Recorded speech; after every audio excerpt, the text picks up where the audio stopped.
అసలే వర్షాకాలం viral fevers అధికంగా అవుతున్నాయి. వైరల్ ఫీవర్స్ కంట్రోల్ చేయాలంటే ఏం చేయాలి? అయితే ఆ వైరల్ ఫీవర్స్ రాకుండా ముందు జాగ్రత్త చర్యలు ఎలాంటివి తీసుకుంటే బాగుంటుంది అనే అంశానికి సంబంధించి డాక్టర్ ప్రతిమరాజ్ ఎండి ఉన్నారు, వారిని అడుగుదాం. మేడం చెప్పండి, ప్రధానంగా వర్షాకాలం ఇది. వర్షాకాలంలో అత్యధికంగా వైరల్ ఫీవర్స్ వస్తూ ఉంటాయి. చిన్నపిల్లలు కానీ పెద్దలు కానీ అత్యధికంగా జ్వరాల బారిన పడుతుంటారు. ఇవి రాకుండా ముందు జాగ్రత్త ఏం చేయాలి, వస్తే ఎలాంటి ప్రికాషన్స్ తీసుకోవాలి? వైరల్ ఫీవర్స్ అనేవి 3 రకాల వైరసెస్ ఉంటాయి. 3 రకాల పార్ట్స్ని మనకి ఎఫెక్ట్ చేస్తాయి. ఒకటి రెస్పిరేషన్, అంటే ఊపిరితిత్తులని ఎఫెక్ట్ చేసే వైరసెస్ ముక్కు ద్వారా గాలి పీల్చడం ద్వారా వెళ్తాయి. అండ్ మనకి దగ్గు జలుబు అలాంటివి, దగ్గు జలుబు దమ్ము రావడము, అండ్ తర్వాత నిమోనియా అంటాం కాబట్టి అలాంటివి రావడం జరుగుతుంది. నిమ్ము చేయడం అంటాము, అది రావడం జరుగుతుంది. ఇంకా కొన్ని రకాల వైరస్లు ఏంటిదంటే మనం తినే ఆహార పదార్థాల ద్వారా లోపలికి వెళ్తాయి. లోపలికి వెళ్ళి మనకి అతిసార వ్యాధిని సోకింపజేస్తాయి. అంటే గ్యాస్ట్రోఎంట్రైటిస్, డయేరియా, డిసెంట్రీ అట్లాంటివన్నీ అవుతూ ఉంటాయి. అవి ఒక రకమైన వైరల్ జ్వరాలు. ఇంకో రకమైన వైరల్ జ్వరాలు ఏముంటాయంటే డైరెక్ట్గా వైరస్ మన ఫుడ్ పదార్థాల ద్వారా, వాటర్ ద్వారా అలా కాకుండా గాలి పీల్చడం వల్ల కాకుండా మనకి ఏదన్నా వెక్టర్ ఉంటుంది. అంటే ఎవరికైతే జ్వరం ఉంటుందో ఆ పేషెంట్ని ఆ మస్కిటో కనుక, ఆ దోమ కనుక కుట్టినట్టయితే వాళ్ళ రక్తాన్ని తీసుకొచ్చి మళ్ళీ మనల్ని కుట్టినట్టయితే ఆ వైరస్ ఒకళ్ళ దగ్గర నుంచి ఇంకొకళ్ళకి వ్యాప్తి చెందుతాయి. ఇవి రకరకాల వైరల్ జ్వరాలు. సో ఈ కారణాలన్నీ ఎందుకు చెప్తున్నానంటే ఫస్ట్ మనకి కారణం తెలిస్తే ఎలా అరికట్టచ్చో కూడా తెలుసుకోవచ్చు. ఇప్పుడు రెస్పిరేషన్ అంటే ఊపిరి ద్వారా మనకి వైరల్ జ్వరాలు వచ్చినట్టయితే ఎవరైనా దగ్గే వాళ్ళు కానీ, తుమ్మే వాళ్ళు కానీ, జలుబు ఉన్న వాళ్ళు కానీ ఉన్నట్టయితే వారికి కొంచెం దూరంగా ఉండడం. మీకే కనుక జలుబు దగ్గు ఉన్నట్టయితే ఇతరులకి రాకుండా ఇంతకుముందు మనం కోవిడ్లో ఏవైతే ప్రికాషన్స్ తీసుకున్నామో ముక్కుకి మాస్క్ పెట్టుకోవడం, చేతుల్ని శుభ్రంగా కడుక్కోవడం, శానిటైజర్ వాడడం అలాంటివి చేయాలి.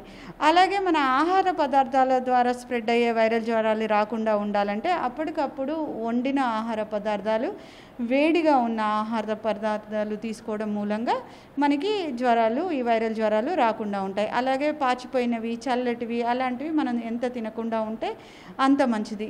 అండ్ నాన్ వెజిటేరియన్ ఫుడ్, ఈ వర్షాకాలంలో ఎక్కువ మనం నాన్ వెజిటేరియన్ ఫుడ్ తిన్నప్పుడు చికెన్ కానీ, మటన్ కానీ, ఫిష్ కానీ అలాంటి తిన్నప్పుడు ఎంత తాజాగా ఉన్నాయి అనేది కూడా చూసుకోవాలి. నిన్నటివి మొన్నటివి అలాగే వేలాడకట్టి అవి తెచ్చుకొని తిన్నట్టయితే మనకి దానివల్ల కూడా ప్రమాదం ఏర్పడే అవకాశం ఉంటుంది. అండ్ నీళ్ళు, ముఖ్యంగా మంచినీళ్ళు. వర్షాకాలంలో మంచినీరు కలుషితమయ్యే అవకాశం ఎంతైనా ఉంటుంది. సో ఈ మంచినీళ్ళు కలుషితం కాకుండా ఉండాలంటే ప్రతి ఇంట్లో కూడా స్టవ్ ఉంటుంది. కాచి చల్లార్చిన నీళ్ళు తీసుకుంటే కంపల్సరీ మనకి ఏ జబ్బులు సోకకుండా ఉంటాయి. అంతేకాకుండా మీరు చాలామంది ఇప్పుడు మినరల్ వాటర్ బాటిల్స్ తీసుకుంటారు. ఆ మినరల్ వాటర్ బాటిల్స్ తీసుకున్నప్పుడు ఆ మినరల్ వాటర్ తయారయ్యే ప్లాంట్స్ ఎంత శుచిగా ఉన్నాయి, ఎంత శుభ్రంగా ఉన్నాయి అనేవి కూడా మనం ఐడెంటిఫై చేయాల్సిన అవసరం ఉంది. అండ్ తీసుకొచ్చే బాటిల్స్ ఎంత క్లీన్గా ఉన్నాయి కూడా చూసుకోవాలి. అండ్ ఈ వాటర్ మనం ప్యూర్గా ఉన్నట్టు మనం చూసుకున్నట్టయితే ఈ జబ్బులు అనేవి రాకుండా ఉంటాయి. నెక్స్ట్ ఇందాక చెప్పినట్టు మనకి మస్కిటోస్ కుట్టడం మూలంగా ఈ మస్కిటోస్ ఎక్కడ బ్రీడ్ అవుతాయి? మన ఇంటి పక్కన ప్రదేశాలు కనుక శుభ్రంగా లేకుండా ఉన్నట్టయితే, వాటర్ లాగింగ్ ఉన్నట్టయితే, టైర్లలో, పాత కూలర్స్, ఇంటి చుట్టూ మురుగునీరు ఎక్కువగా నిల్వ ఉన్నట్టయితే అలాంటి వాటి మీద ఈ మస్కిటోస్ ఎక్కువగా బ్రీడ్ అయ్యే అవకాశం ఉంటుంది. ఆ మస్కిటోస్ ఉన్న ప్రదేశాల్లో జబ్బులు వచ్చే అవకాశం ఉంది. సో వర్షాకాలంలో మీ ఇంటి చుట్టూ వర్షం పడుతుంది, పడకుండా ఉండదు, కానీ నీరు నిల్వ ఉండకుండా చూసుకోండి. నిల్వ ఉన్న నీరు ఉంటే ముఖ్యంగా వెంటనే శుభ్రపరచుకోండి. ఇవి చేసుకున్నట్టయితే ఈ జబ్బులు రాకుండా ఉంటాయి.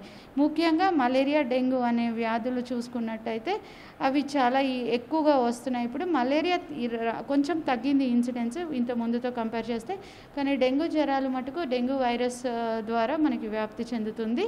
అది ఎయిడ్స్ ఈజిప్టే అనే మస్కిటో ద్వారా కుట్టడం ద్వారా మనకి వస్తుంది.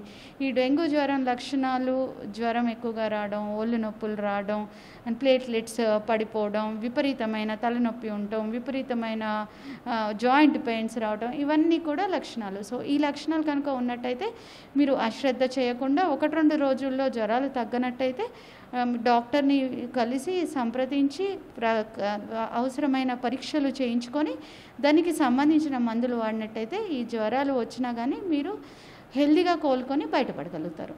ప్రధానంగా చెప్పండి మేడం, వర్షాకాలం వచ్చిందంటే గ్రామీణ ప్రాంతాల్లో గ్రామంలో ఉన్న ప్రజలందరూ కూడా పడకేశారని చెప్పి చాలా వార్తల్లో వస్తుంటాయి. అయితే ఆ గ్రామంలో పూర్తి అందరి కూడికి ఒకేసారి జ్వరాలు రావడం అసలు ఎలా సంభవిస్తుంది? అదే అండి, ఎందుకంటే గ్రామం అనేది చాలా చిన్న హ్యాబిటేట్. ఇప్పుడు మనం పట్టణం అంటే పెద్దగా ఉంటుంది, అందరూ దూరంగా ఉంటారు. అదే గ్రామం అంటే పక్కనే ఇల్లు ఉంటాయి, ఒక చిన్న ఏరియా లోపలనే వందల ఇల్లు ఉంటాయి. సో ఒకళ్ళకి జ్వరం వచ్చినట్టయితే ఆ మస్కిటో దాని స్ప్రెడ్డింగ్ రేడియస్ ఉంటుంది కదా, సో 1 కిలోమీటర్ లోపలే ఉంటుంది కాబట్టి అది పక్క ఇంటికి వెళ్తుంది, అక్కడ ఉన్న కుడుతుంది, అది మళ్ళీ ఆ పక్కన ఇంటికి వెళ్తే ఇంకొకరు కుడుతుంది. సో ఇలా వ్యాప్తి చెందడం అనేది విలేజెస్లో చాలా ఫాస్ట్గా ఉంటుంది. అండ్ ఇంకొకటి, విలేజ్లో వాళ్ళు కూడా జ్వరాలు వచ్చినా కానీ తొందరగా చూపించుకోవడం ఉండదు, ఎందుకంటే మళ్ళీ పట్టణం వరకు వచ్చి చూపించుకోవాలి, ఆ ప్రయాణం వాటి వల్ల కొంచెం వెనకాడతారు. ఈ లోపలే వారికి సీరియస్ అయ్యి అండ్ ఆ సీరియస్నెస్ వల్ల మంచానికి అతుక్కుపోయే ప్రమాదం ఉంది. దానివల్ల ఈ విలేజెస్లో వర్షాకాలంలో జ్వరాలు, సీజనల్ వ్యాధులు అనేవి ఎక్కువగా వస్తూ ఉంటాయి. ప్రధానంగా వర్షాకాలంలో డయేరియా వ్యాప్తి చెందుతుంది గ్రామాల్లో అని చెప్తుంటారు. డయేరియా వల్ల ఏమైనా ప్రమాదం ఉంటుంది? డయేరియా వల్ల ఖచ్చితంగా ప్రమాదం ఉంటుంది. డయేరియా అనేది ఎక్కువగా మనం లూజ్ మోషన్స్ వెళ్ళడము, వాంతులు అవ్వడము. మన శరీరంలో 70% నీరు ఉంటుంది. ఆ నీరు మెయింటెనెన్స్ ఉంటేనే మనకి శరీరంలో బ్లడ్ ప్రెషర్ అనేది 120/80 మెయింటైన్ అవుతుంది. బ్లడ్ ప్రెషర్ మెయింటైన్ అయినప్పుడే శరీరంలో ఉన్న ముఖ్య భాగాలన్నిటికీ కూడా రక్తం సరఫరా అవుతుంది.